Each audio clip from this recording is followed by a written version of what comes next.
What is going on, guys? Checking in today with episode 9 of our Dividend portfolio series. This series is basically just me, for entertainment purposes, sharing some of my investments in this little account that I'm funding for YouTube. None of these are, recommendations for picks that you should do. I'm not a financial advisor. You should consult a professional and do your own research before you invest. But this is my current portfolio standing as it stands today. So we can see we have a plethora of picks now. It's filled out kind of nicely, and we actually have a couple of pretty high performers. So I am very, very happy with how this is turning out.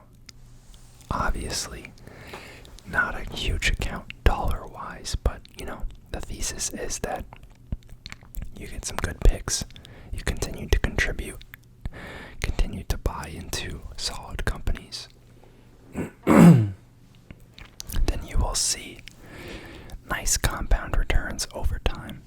So, our biggest winner by far, our biggest two winners by far are Armada Hoffler Properties and Hannon Armstrong Sustainable Infrastructure Trust, AHH and HASI.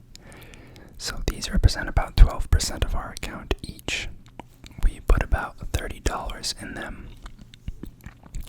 You can see we have 2.274 shares of Armada Hoffler, and they're up 15.55%, which is very, very juicy return for the about, month and a half, 2 months that we've been doing this channel, or this series, I should say. Then we have Hannon Armstrong up 14.93% in the past 2 months. Now, up until recently, Hannon Armstrong was the only one up huge like this by a pretty large margin, but in the past week and a half, Armada Hoffler has been blowing up, which is actually wonderful because in my other account, I purchased a buttload of shares back when I first picked this, and I actually have a cost basis even lower than I do in this account, about $13. I am starting to take some profits, but that was a very nice pick. Then we have Coresight. I should talk about a little bit of what each of those companies do before we go on, in case any of you are new viewers. Armada Hoffler Properties. It's a diversified REIT segment, so it has 3 main REIT segments, and then it also has a construction business segment. So obviously the construction segment is more centered around business development and the construction of new properties for third parties. And obviously that has been the most hammered segment because of COVID initially, because institutional funding for industrial projects kind of died down for a while. Now they have talked about in their earnings calls that it's come back pretty strong, and we're nearing, pre-pandemic levels, but that is definitely one of the weaker points. And on top of that, their retail segment, so their retail REIT property segment is probably one of the more susceptible, just because retail as a whole tends to be kind of disenfranchised by COVID. So if we see some surges again and retailers have trouble paying their debts, or their rents, I should say, that could negatively affect that stock. They do also have some office space, which I would technically think is worse than the retail space in light of COVID.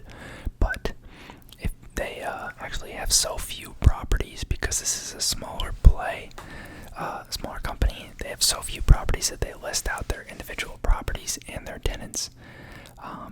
And you can actually see that most of the tenants are rather high quality. We have a couple of, financial companies and some others, but like the newest project, I believe, is the headquarters for T. Rowe Price. So, companies like that aren't going to have trouble paying their debts and their rent during during COVID, even if we see a resurgence, which is why I'm actually not worried about the office segment. And then, of course, we have the housing segment, which is probably the hottest one right now. They have a lot of very, very, very nice properties. We're talking high-end luxury apartments, selling primarily to people that are less affected by COVID. You hate to say it, but the more wealthier people who have high-paying jobs, jobs that can go remote or that need to get done and that aren't at the whims of COVID. Not a pleasant thing to say, but it's kind of just how it is.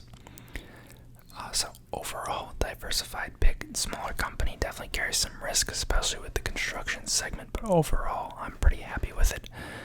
Pays a nice dividend of about 5%. Hannon Armstrong is a REIT centered around sustainable infrastructure projects. So think of your individual neighborhood, solar systems and such, and then also larger scale wind farms, solar farms. They have some government projects that they're working on. We went into them pretty deep when we initially picked them. I haven't really looked at them since, so I can't recall too much about it, but it's basically green energy is their game. It was trading at a little bit higher of a PE even when we bought it.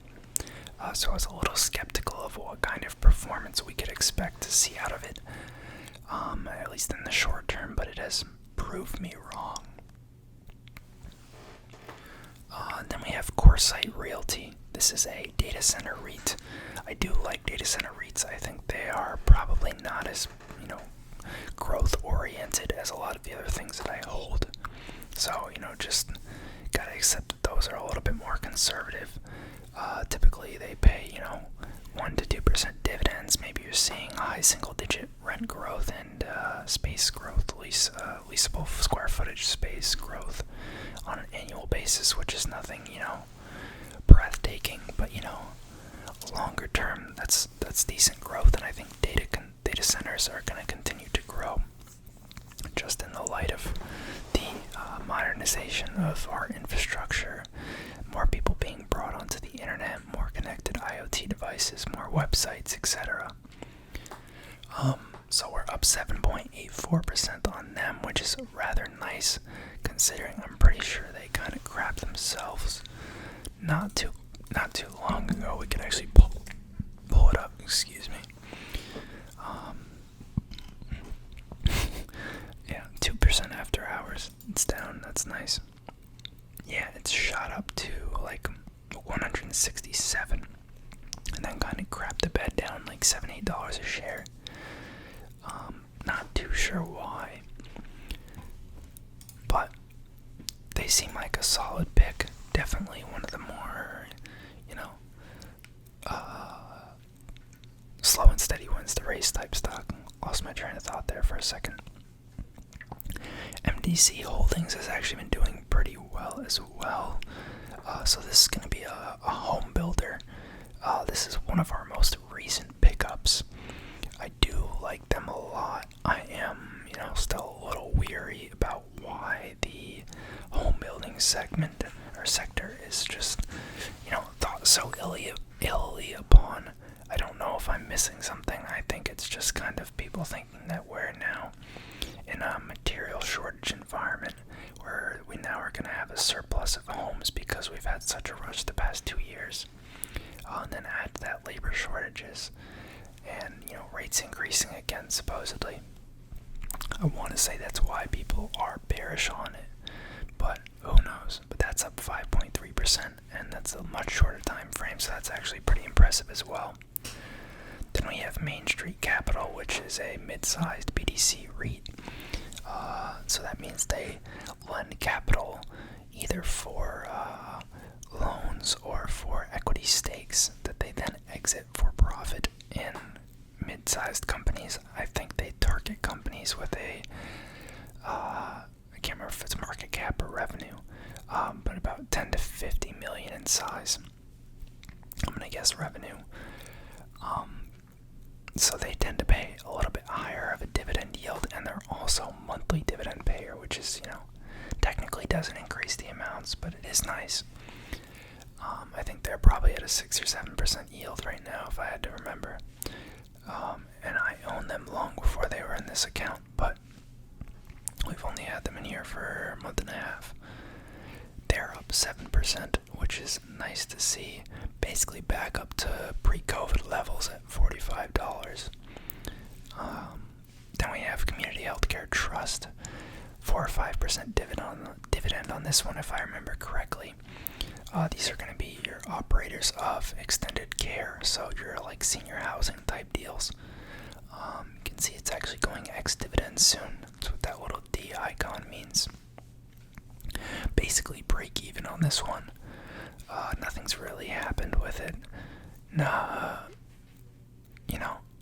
I'm hoping that this is going to be a trend that plays out over the longer term, as kind of the boomer population ages, and they, have a little bit more money. There's a lot of generational wealth that, people are talking about will be passed down, but initially it's going to be spent on their end-of-life care. So I think that's a segment that's going to boom down the road, if not in coming years. And they're one player in the space. Then we have Sunoco. So this is a packaging components company. They make plastic and corrugate packaging. They had a pretty rough earnings call pretty recently, right after we bought them, basically, I think. Granted, we only bought $20 of them, but that's why it is down ever so slightly. It was actually down a couple percentage points a week or two ago. It might have even been down that much in the last video if you guys go back and look. They're a stable growth dividend company, kind of someone with a little bit more pricing power because they sell to a lot of businesses that have strong demand. But of course, they're affected by labor and material shortages all the same. So we'll see what happens with them. Then we have Agree Realty, which is a retail REIT. This is the loser of our portfolio, down 1.93%. Not the end of the world, not a terrible place to be. Ultimately, we should probably buy into some of these companies a little bit more with the capital that we have. We have about $40 in cash. But overall portfolio looking rather juicy, I will say. Overall total gain up $14 on a $260 initial investment, or a 6.38% gain. And before we jump on, I do have a screenshot of the dividend payouts we have received thus far.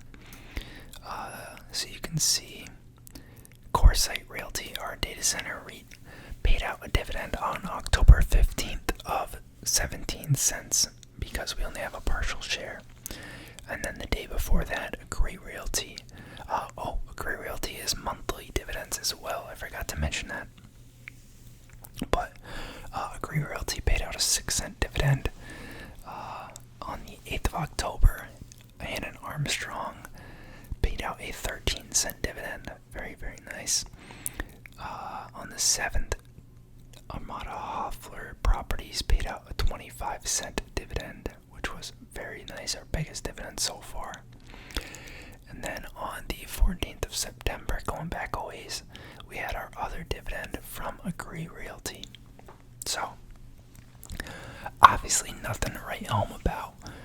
What is that, like 67 cents probably of dividends we've received so far, but we're getting there.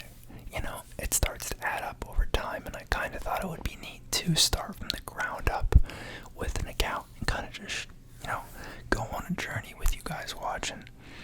I'm no crazy stock picker, and this could easily underperform the market, but it's more for fun. Which is why I don't know if you guys are new, you wouldn't know this, but I tried to stay away from crazy small companies as well as any company larger than like 10 billion in market cap, because I'm trying to spice it up a little bit. I'm still trying to pick, companies that I think are decent, but I think it makes it a little harder when you can't pick the big box names, Amazon, Apple, Google, like those are just, you see that in everyone's portfolio. I think it's rather boring. And for someone who has interest in the space and kind of researching stuff and picking it, it's not really where I wanted to go with the channel, which is why